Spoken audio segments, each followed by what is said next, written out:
اور شہر میں عورتیں گفتگویں کرنے لگیں کہ عزیز کی بیوی اپنے غلام کو اپنی طرف مائل کرنا چاہتی ہے اور اس کی محبت اس کے دل میں گھر کر گئی ہے، ہم دیکھتی ہیں کہ وہ کھلی گمراہی میں ہے۔ پھر جب زلیخا نے ان عورتوں کی گفتگو جو حقیقت میں دیدار یوسف کے لیے ایک چال تھی سنی تو ان کے پاس دعوت کا پیغام بھیجا اور ان کے لیے ایک محفل مرتب کی اور پھل تراشنے کے لیے ہر ایک کو ایک ایک چھری دی اور یوسف سے کہا کہ ان کے سامنے آؤ۔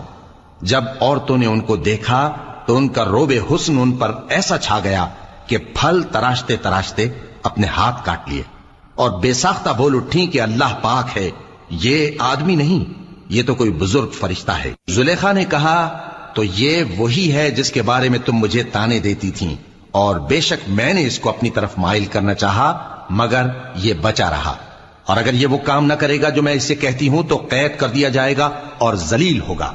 یوسف نے دعا کی کہ پروردگار جس کام کی طرف